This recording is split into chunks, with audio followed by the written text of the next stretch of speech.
Sir, पहिल्या प्रथम मी आपल्याला माझ्या या कावलगाव परिसरातील पंचक्रोशीतील सर्व मतदार बंधू आणि भावांना या ठिकाणी एक निरोप देण्यासाठी किंवा या चालणाऱ्या 2026 ची सार्वत्रिक निवडणूक जी आहे, या निवडणुकीमध्ये 2 गटामध्ये आपल्याला आटातटीचा सामना पाहायला मिळतोय।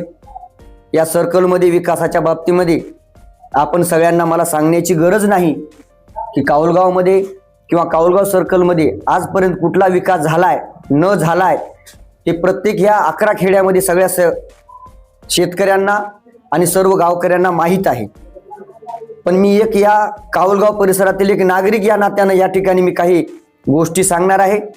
या पहिल्या प्रथम मी आमचे आजोबा रुस्तुमरावजी रामजी वंजे यांना अभिवादन करतो। त्यांच्या कार्यांनी जे काही त्यांनी कार्य केलं त्याच कार्याची पावती म्हणून आज या कावलगाव सर्कल गणामध्ये भाजपाच्या या चिन्हावर किंवा भाजपच्या वतीने जे उमेदवार या ठिकाणी देण्यात आलेत, खरंच ते उमेदवार चांगल्या पद्धतीने काम करणारे आहे असं मी माझ्या मताने सांगत आहे। आज ज्या जिल्हा परिषदला उभे असलेल्या सौ उज्ज्वला बाबूराव नागेश्वर या जिल्हा परिषद गटासाठी आहेत, त्याचप्रमाणे श्रीमती नंदाबाई गणपतराव मोहिते या धानोरा गटासाठी दिलेले आहेत, त्याचप्रमाणे सौ निर्मला गंगाराम वंजे या कावलगाव गटासाठी दिले आहेत। अगदी नवीन चेहरे मोहरे असून आणि ह्या तिन्ही महिला लाडक्या मुख्यमंत्रीच्या बहिणी नसून ह्या गुट्टे साहेबांच्या बहिणी आहेत। मी का म्हणतो गुट्टे साहेबांच्या बहिणी आहेत? हे गेल्या 2 टर्म मध्ये गुट्टे साहेबांचा जो विकास आहे गावामध्ये तो मला सांगायची गरज नाही, तो विकास प्रत्येक जणाच्या गावा खेड्यापाड्यामध्ये गेलेला आहे साहेब। त्याचप्रमाणे कावलगाव मधील सर्कल मध्ये पंचायत समिती जिल्हा परिषद दोन्ही कावलगावतीलच होते। त्या विरोधी उमेदवारांनी दोघांनी इमानदारीने सांगावं की कावलगावचा किंवा कावलगाव परिसरामध्ये आम्ही काम केलेलं आहे का। ज्या वेळेस एखादं काम मी घेऊन ग्रामपंचायतीमध्ये गेलो असेल किंवा पंचायत समितीला गेलो असेल, साहेब अक्षरशः 2012 मध्ये उत्तम रुस्तुमराव म्हणजे नावाची वीर सुद्धा चोरीला गेलेली आहे। ज्या गोष्टी शासनाच्या शेतकऱ्याच्या संदर्भात येतात त्यावेळेस त्यांनी आम्हाला अडचणी निर्माण केल्यात। श्याम गडगळे म्हणणारा एक व्यक्ती आणला होता, त्यावेळेस त्यांनी काहीच नाही, विहिरी गट्टे सगळे चट खाऊन मोकळे झाले। हे मला सांगायची गरज नाही, प्रत्येक कावलगाव नगरीतील पंचक्रोशीतील लोकांना माहित आहे। आणि प्रलंबित प्रश्न सांगतो साहेब, आमच्या गावामध्ये फिल्टर पाणी येणार आहे, आणखी कुठेही पाणी उपलब्ध झालं नाही। गेल्या किती दिवसापासून ही जलसंधारणची योजना आहे, योजना असून देखील जर त्या योजनेचं पाणी नळाला येतं का? प्रामुख्याने वार्ड क्रमांक 5 मध्ये सांगतो, त्या लोकांना विचारा म्हणावं त्यांनी जाऊन, की जे आज त्या ठिकाणी मीटिंग घेऊन मोठेपणाने सांगतायत की आम्ही हे करू ते करू, कधी आता आल्यानंतर का? म्हणजे वेळ आल्यानंतर विहीर खोदून पाणी निघत नाही साहेब। माझ्या त्या 5 वार्डामध्ये अजिबात नालीचं बांधकाम नाहीये। मला स्वतःहून ग्रामसेवकाला सांगावं लागतं की साहेब इतकी नाली काढायची। आमचे उपसरपंच साहेबांनी बरेच दिवस त्या ठिकाणी नालीच काढलेली आहे।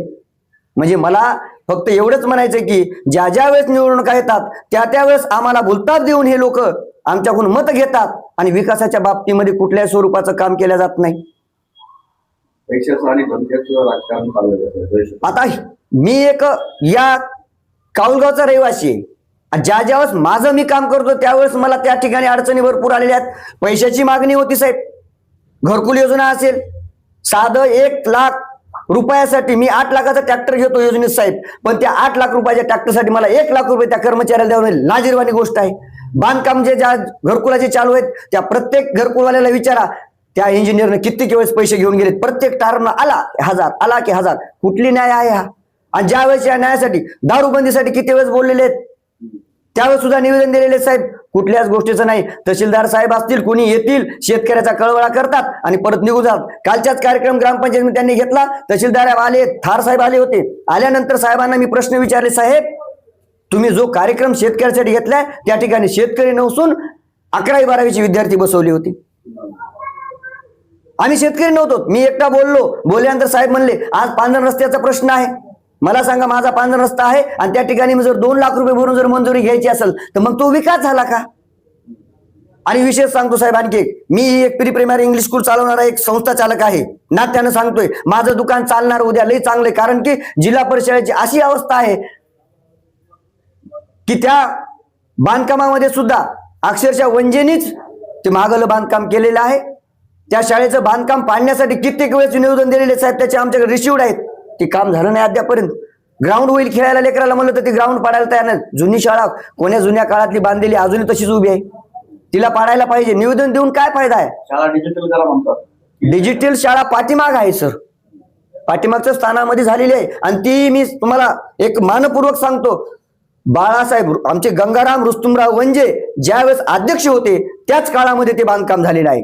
कुणाला जरी विचारलं, कावलगाव सर्कल मध्ये कुणाला जरी विचारलं असेल तर ते काम बाळासाहेबांनीच केलेले आहे आमच्या. आणि गावलगावच्या विकासामध्ये साहेब आणखी एक गोष्ट सांगतो तुम्हाला, विद्युत आहे, लाईन आहे, सौर आहे. सौरचे पैसे आम्ही आज 10-10 महिने झाले भरले, 4-4 महिने झाले भरलेले पैसे लोकांचे. शेतकऱ्यांना विचारा तुम्ही वाटलं तर, त्यांना आज त्या सौरसाठी मोबदला द्यावा लागतो. पंचायत समिती जिल्हा परिषदचे मेंबर करतायत काय? शेतकऱ्याकडून पैसे घेतात साहेब. आता मला सांगा, तुम्ही शेतकरी आहे मी, मला सौर मिळणार आहे, माझ्या विहिरीवर जर ते लाईन बिन न्यायचं असेल तर त्याला मला 1000 रुपये द्यावे लागत आहे. कोणता सर्वे द्यायचा आहे त्याला 1000 द्यायचे. सौर आला, काय करणार? भ्रष्टाचार वाढण्यासाठी जो माणूस नेमलेला आहे तुम्ही ते काम करायला तयार नाहीत. त्यामुळं माझं स्पष्टपणे म्हणणं आहे. तुमचं काय म्हणलं मला एकदा परत सांगा. भ्रष्टाचार का वाढला? हा, भ्रष्टाचार वाढण्याचं कारण काय आहे साहेब? महत्वाची गोष्ट आहे तुमची. कारण की भ्रष्टाचार वाढण्याला याला खत पाणी घालणारे राजकीय लोक आहेत. मी एक शेतकरी आहे, तुम्हाला स्पष्टपणे सांगतो, हे शेतकरी आणि हे असणारे कर्मचारी. आम्हाला बाबासाहेब आंबेडकरांनी सांगितलं, शिका, संघर्ष करा, संघटित व्हा. आम्ही शिकलो, संघर्ष करत, पण संघटनामध्ये आम्ही कमी पडालो साहेब. कारण की यावेळेस मला या राजकीय लोकांचा कुठल्याही स्वरूपाचा मला हस्तक्षेप यामध्ये दिसत नाही. एखाद्या जर राजकीय माणसाने जर सांगितलं या पोराचं काम झालं पाहिजे, 100% काम होतं की नाही बघा तुम्ही. आता कावलगाव मध्ये हा बदल घडवून आणण्यासाठी मुद्दा असा आहे की जिल्हा परिषदची निवडणूक संविधानिक पदावर गेल्याशिवाय लोकांचा विकास साध्य केला जाऊ शकत नाही. आपण जे उमेदवार म्हणताय त्याचे कसं ध्येय आहे किंवा लोकांचा काय प्रतिसाद, बदल कसा करणार?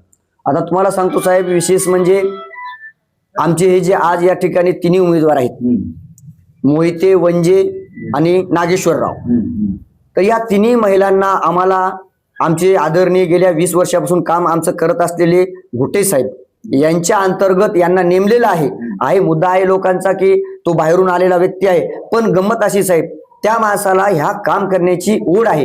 कारण ज्या तालुक्यामध्ये किंवा ज्या जिल्ह्यामध्ये ते काम करतायत तिथल्या आम्ही पाहुण्यांना विचारलं की साहेब असा असा आमच्याकडे एक माणूस येतोय, जसा ढगे आला इकडे तसा तोही माणूस आलेला आहे. मग हो माणूस कामाचा आहे का? मग त्यावेळेस त्या तिकडच्या पाहुणे रावण्याने आम्हाला सांगितलं की साहेब हा माणूस पैशाने, मनाने, धनाने सगळ्या गोष्टी काही त्याच्याकडे संपन्न असल्यामुळे तुम्हाला गोटे साहेबांनी अतिशय चांगला माणूस या ठिकाणी नेमलेला आहे आणि तो 100% तुमचा विकास करेल. म्हणून आम्ही आमचं मत त्यांना देण्यासाठी या ठिकाणी खंबीरपणे आम्ही त्यांना मतदान करणार आहोत. कावलगावच्या जनतेला काय हवं? कावलगावच्या जनतेला आव्हान एकच आहे, मला कुठल्याही स्वरूपाचं तुम्हाला सांगण्याची गरज नाही. गेल्या काळामध्ये ग्रामपंचायत त्यांचीच होती, जिल्हा परिषद त्यांचीच होती, पंचायत समिती त्यांचीच होती. त्या संदर्भामध्ये यांनी कुठल्या स्वरूपाचा विकास केला आहे तुमचा, तुमच्या गावाचा, तुमच्या शाळेचा, तुमच्या रस्त्याचा, तुमच्या प्रत्येक दळणवळण साधनेमध्ये कुठल्या स्वरूपाचा केलेला आहे हे आपण सगळ्यांनी निर्णय घेऊन एकमताने निश्चय करून, कारण की भाजपा सरकार ही निवड कावलगाव मध्ये नाही साहेब. अपक्षाला मतदान करून आमचं कावलगाव हे सर्कल पहिल्यापासून, पहिले घनदाट मामा आले निघून गेले, नंतर त्याच्या अगोदर सूर्यकांताबाई पाटील आल्या निघून गेल्या, म्हणजे बरेच नेते आले, पण आमचं मत कोणाला माहितीये का? पडत्या बाजूला, म्हणजे ज्याची सत्ता कुठंच नाही त्या लोकांना आमचं मतदान. पण आज आम्हाला एक चांगली एक वेळ साधून आली, भाजपा सरकारचं तिकीट मिळालं, त्यामुळं याच कमळाच्या चिन्हावर आपण बटनावर जर मतदान केलं तर 100% आपला कावलगावचा नाही अख्ख्या या पंचक्रोशीतला विकास झाल्याशिवाय नाही. का म्हणतोय? कारण की भाजप सरकारमध्ये पंचायत समिती तुमची राहील, जिल्हा परिषद तुमची राहील, आमदार तुमचा राहील आणि सरकारही तुमचंच आहे. त्यामुळं काय करा, जिथं वाटा मिळतो तिथं आपण जायला पाहिजे, हे माझं मत आहे. आणि सर्व गावकऱ्यांना सुद्धा विनंती करतो की शेतकरी म्हणून मी तुम्हाला सांगतोय की तुम्ही भाजपाचं चिन्ह या ठिकाणी त्या बटनावर आपलं मतदान करून आपला शिक्कामोर्तब करा.